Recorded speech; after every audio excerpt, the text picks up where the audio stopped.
fellowship when I was in my third year of PhD school, and all of a sudden, my department and my advisor let me do the work I wanted to do. So I did my first research comparing the outcomes for a group of really poor workers, home health aides, in 3 big organizations in New York City. And one was a nonprofit, and one was a conventionally owned for-profit organization, and the other was a worker cooperative. And so I studied, I talked to bunches of them, and they were mostly women. I think I surveyed 600 people, and about 4 were men. And so and it was in New York City, and the pay was less than $10 an hour, so they were very poor.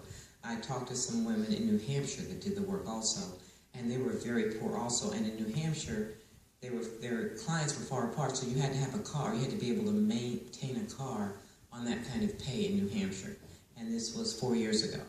But anyway, so I surveyed these women and I interviewed them, and I didn't see how it could make a difference how the organization was owned and run, because how could it? You had to be able to eat, and they had a hard time eating with full-time jobs, and it made a big difference. So what I found was, after surveying these women and interviewing them, was the women at the company that was employee-owned, and where they participated in how it was run. They had work groups where they talked about child care, and they talked about safety going in people's homes, and they went to Albany every year and talked to the Congress people so that they could get better pay, because often their clients were Medicare or Medicaid patients, and they just did everything at work. They were on the board of directors, like at CARES, and so that they elected people, and it was overwhelmingly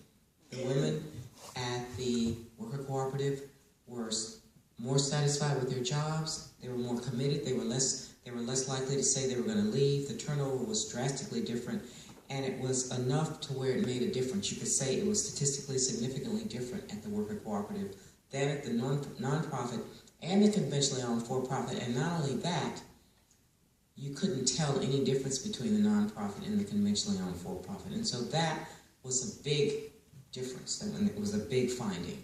And so I've been telling people that. So then I decided, I really want to study this worker ownership. I want to continue to look at it. There are very few, like 300 worker cooperatives in the country, but a lot more ESOPs. And so back then I met Alex Moss,